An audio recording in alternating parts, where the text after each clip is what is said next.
Welcome back to the favorite five. Genesis 48, verse 11. Israel said to Joseph, I never expected to see your face again, and now God has allowed me to see your children too.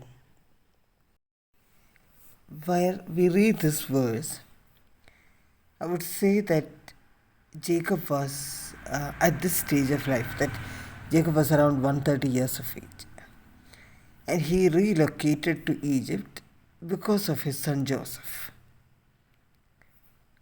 What Jacob may have thought of this, that his son, who is now the second most powerful man in Egypt, and maybe even one of the most influential person in that part of the world, Jacob had thought that Joseph will never be known. But we do know that Jacob had several things to say and blessings to be given to a few people. He was actually approaching the finishing line of his life.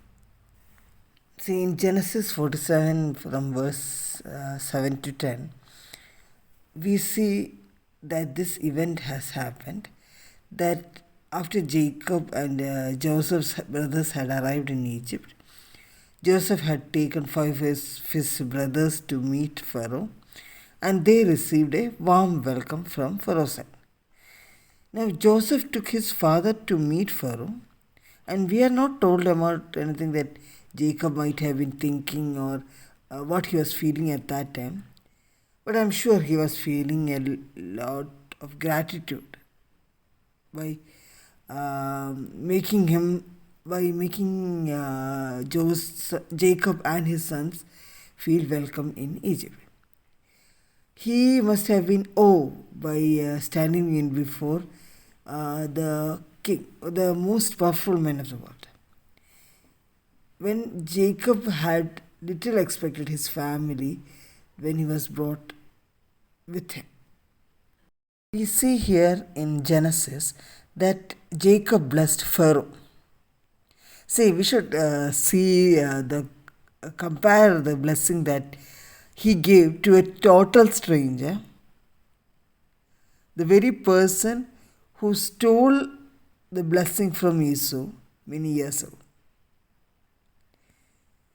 See, it could be that Jacob did not know what was going to happen. We might even forgive for wondering what he could have been thinking. See, during those times, there should have been a huge reason why a person should be meeting the ruler. We see that Pharaoh asked Jacob a question, which I felt was quite rude, and to be honest, I don't know of any other time in the Bible where anyone was asked of their age. Pharaoh asked Joseph, how old are you? Sorry, asked Jacob, how old are you?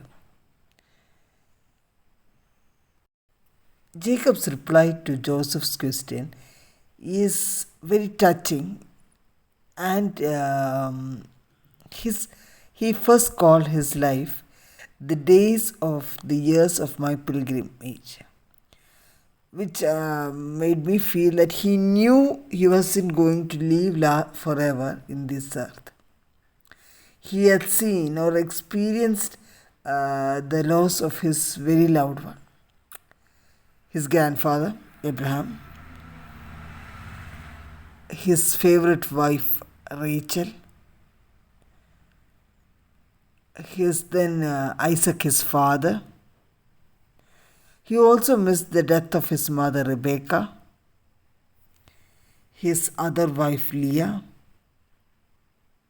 So he knew that his life was a pilgrimage from one's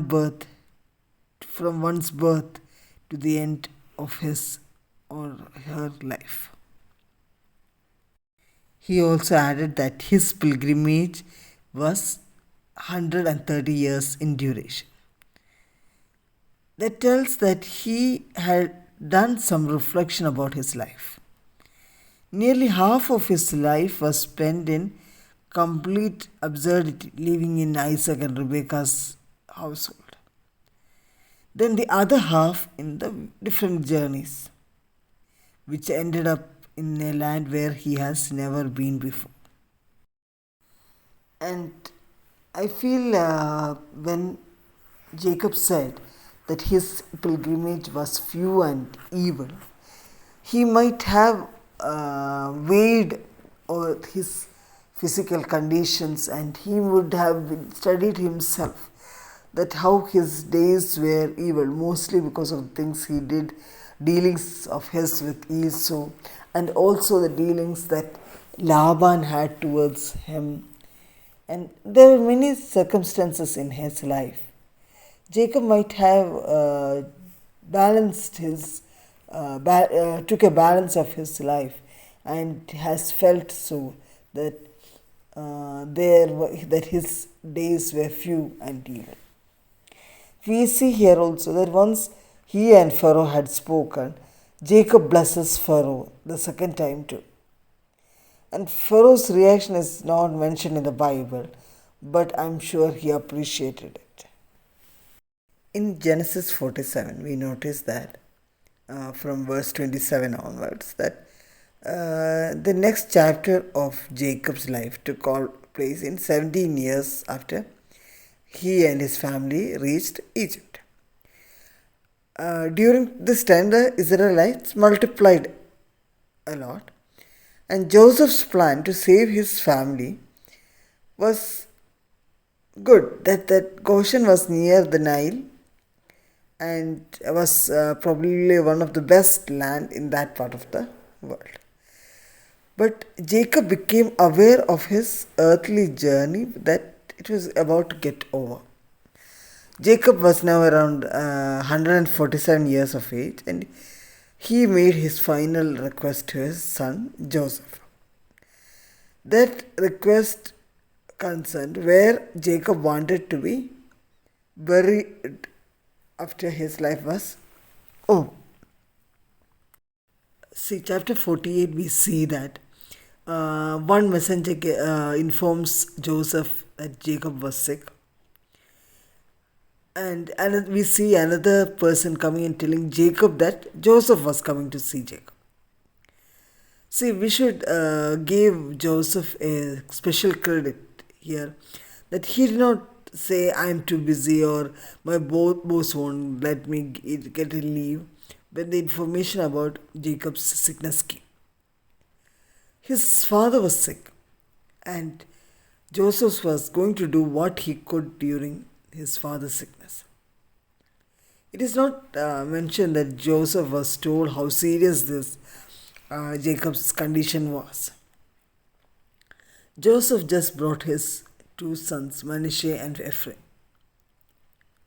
As we read in the Bible, Jacob's eyes were dim because of his age, meaning he was likely blind. This was the same condition that had affected Isaac years before. And same thing we see for Eli in 1 Samuel. So as a result, Jacob could not see Joseph's children clearly. Jacob could not have known who Joseph had brought to see him even. After Jacob asked Joseph who had come with him, Joseph explains, these are my sons. Then Jacob, in the hand gesture, asked Joseph to bring them to Jacob so that he could bless them. Again, see what a contrast it is that years before, Rebekah had schemed to get Jacob the blessing that was actually Esau's. This time, Jacob chose to bless both Joseph's sons. There is no record about Jacob did this for his other grandchildren. So now Joseph brought his two sons to Jacob. And this part of the story is not easy to read without getting a little emotional. Remember that Jacob had thought he had lost Joseph forever. But now he is reunited with Joseph. and also rejoicing that he could not only see Joseph but also Joseph's sons as well. Once Jacob had finished speaking, Joseph brought Manasseh, who is the firstborn, and Ephraim to Jacob's left and right hand, with the Manasseh as the firstborn near the right hand, and Ephraim as the secondborn in the left side. But none of these three, I think, was prepared for what was going to happen next. See, Jacob, even though he was not seeing his eyes clearly, but could definitely see the future and could bless accordingly.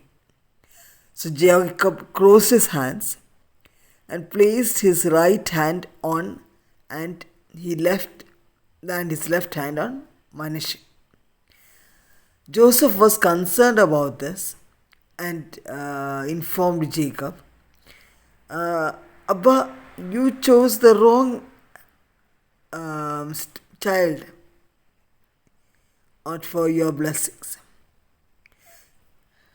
The verses after that show why Jacob did what he did. He blessed Joseph and his sons. In short, actually, Jacob had adopted Manasseh and Ephraim as his sons and gave them a blessing. This had to be something special for both Manasseh and Ephraim, to be so little acquainted with his grandfather, but they received this tremendous blessing.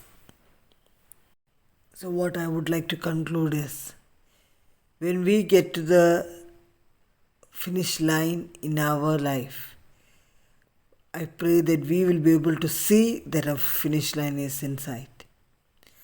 And I pray that we will be able to bless as Jacob did. His example speaks volumes to us every day, that we need to see our future, know and bless the people around us before we finish at our finishing line.